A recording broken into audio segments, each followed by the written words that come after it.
Kinect Rush, Disney Pixar adventure. We're joined by Clayton, self-proclaimed Microsoft dude. Yes. Shall we give your official job title? Yeah, I'm a senior design director at Microsoft Studios, which is a lot less cool sounding than Microsoft dude. Don't worry, as we said, we'll actually put it as Microsoft dude in the tag. Just I'd appreciate that. But we're obviously here to talk about Kinect Rush. Actually, just to begin with, how did this whole thing come about? Well, I think it was, I actually don't know the entire story, but apparently one giant software publisher known as Microsoft said, hey, it would be really cool to get Pixar, and not just Pixar, but like 5 Pixar movies onto a game for Kinect that takes advantage of, the ability to just sort of jump in there and play, have a nice co-op experience that families, kids, could enjoy with each other. So it was kind of a long process of prototyping various things, because Kinect is, if nothing else, it is very, very iterative. So the game went through a lot of different evolutions, permutations, a lot of research of having people playing the game and doing a lot of different modes, and a lot of tears on both sides through that. But what we ended up with is something that's very approachable. Like we were just playing a little while ago, and you might have noticed that you could drive a car. When you play cars, you just hold your hand out. Well, kids drive a car like this, and it all works. We actually. Asobo, the studio who developed this in France, did this amazing job where they adapt what the Kinect reads based on your range of motion. So if you want to be just crazy wild and have a lot of energy, which I don't, it works. You can actually play the game that way. Whereas if you're more precise, more competitive player, you can actually be very concise with how you play. So I don't know if you noticed that, because we were busy. I would find that would be a very interesting test technique, sort of testing this with kids and stuff like that, and just watching exactly how they're doing. Yeah. But you're saying about, obviously enough, there's a lot of prototypes to this design. You say obviously enough, everything has to be cleared with Pixar. Yes. So how did that process? Was that a very organic process where you guys chipped in ideas, they chipped in ideas, or was it more straightforward than that? It was fairly organic, because I think it took some time for everyone to get to know each other and to sort of trust each other, because we're showing up and we want to make a game, and we want it to be a great game that's a lot of fun, and they have these worlds and characters and stories, and they want those to remain pure. They don't want us to compromise them in any way. But what we found was they also really did want it to be a good game. So I think once we all had that common goal, it was a really, really easy partnership. We spent a lot of time in meetings at Pixar. We all went to the developer in Bordeaux, went through the game quite a bit, just to make sure that everything was on track. Things like the palettes, the color schemes of the worlds, the textures of everything, the character design, and they put in a lot of their own thoughts and ideas too. Like in Toy Story, you play as a toy. I didn't even talk about the cool part, the scanning part. When you step in front of the Kinect, you get scanned. It takes cues off of you, makes it sort of an idealized version, like with a shave, which I don't have today. And that gets mapped onto Pixar characters, and they're new Pixar characters that Pixar was involved in the evolution of. So like the toy in Toy Story was designed by Bob Pauly. He was the production designer for Toy Story. He designed Buzz Lightyear. So it's like you get to play with new content that you've never seen before in any Pixar film, but it's true to those films.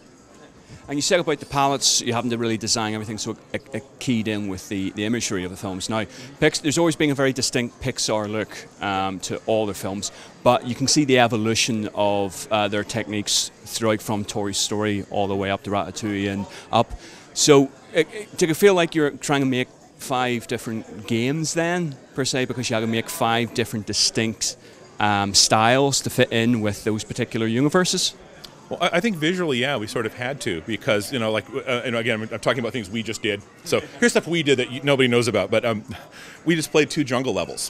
One was in Up, and another one was in The Incredibles, because they both have jungle environments. But if you look carefully at those, you'll notice the palettes are really different. The colors are much colder, they're much cooler. They're very different in Incredibles versus what you see in Up, which was a little lusher and a little more vibrant, more primary looking.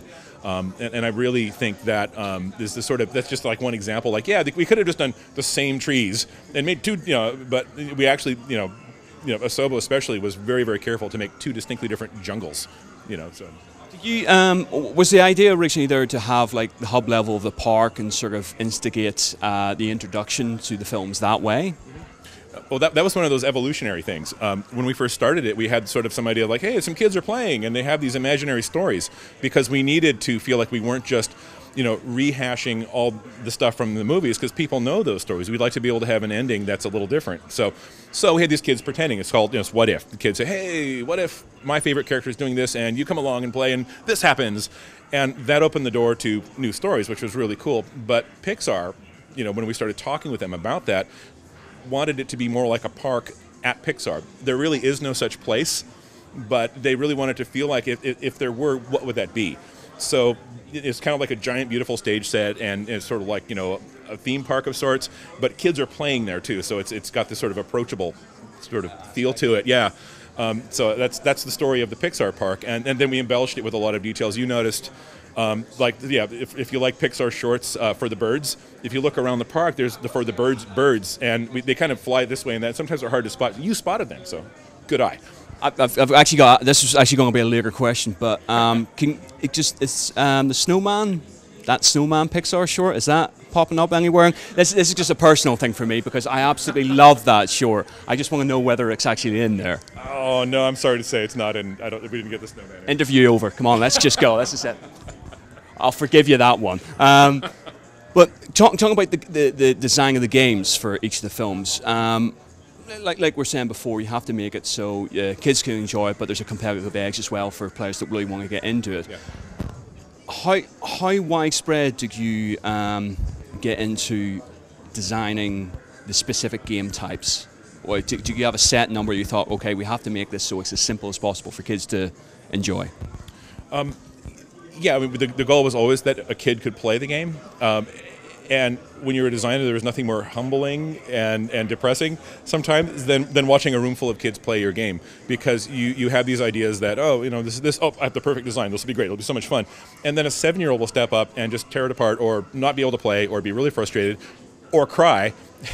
and you realize, no, that's okay. It ends well. It's all right. I have a good ending to this. And that was where user research comes in, and watching just dozens and dozens of kids come in, play the game, taking just incredible amounts of notes, and just getting the data of how they interact with the Kinect.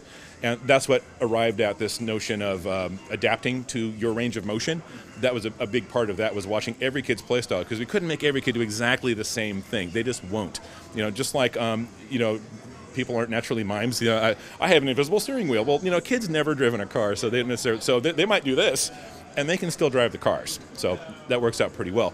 But we didn't really have like this set number of we have to have this number of gameplay modes, and we have to. It's more like what was fun and what was pleasing and what was really awesome. That went into the game. And there were things we tried that just absolutely didn't get into the game. There was that iteration, experimentation, and then just what was right for the audience. Well, what sort of what have you actually got based in the game? Obviously, you play the levels, you pick up coins, you can unlock characters to play as. What's the sort of scope? Is that sort of the things that people can unlock, or is there more to it? There's a few things that you can unlock. There are the Pixar buddies, and they're the ones who play by your side. And when you play, you just clap your hand, and another buddy will show up and want to help you out, and they have other things to say and other jokes and quips and things like that. But every level has its own series of unlocks. The whole movie world has its master sort of unlock, and at the very end of it is concept art from Pixar as well. So there's characters and there's abilities.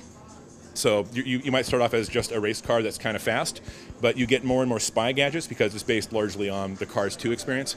So you get more spy stuff. So you get your speed boost, you get missiles, you get the spin move, and you get the gliding ability as well. And those all get added over time. So again, thinking of kids who love playing levels over and over again, they could play it 5, 6, 7, 8, 9 times and still see new stuff when they play that way. So that was kind of an important goal for us.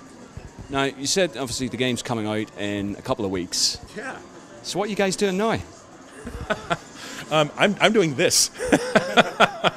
We're just trying to get out and just show off the game and make people aware of it, because I think it's a fairly unique experience, even with Kinect. The fact that there's real 3D navigation, you can actually move around a world and interact with it in a way that feels more natural. The fact that you can stop and just sort of take in the world. You're not on rails. You're actually adventuring in the game. So just kind of getting out there so people can kind of understand the awesomeness that is our game. And yeah, you're a good player. Cool. Well, I think that's about all the time we have got for. my English is just going. It's because I've been working on this the last 15 minutes. You don't see the sweat coming off me. It's horrendous. But that's all the time we have for. So thank you very much indeed. Cheers. Thank you.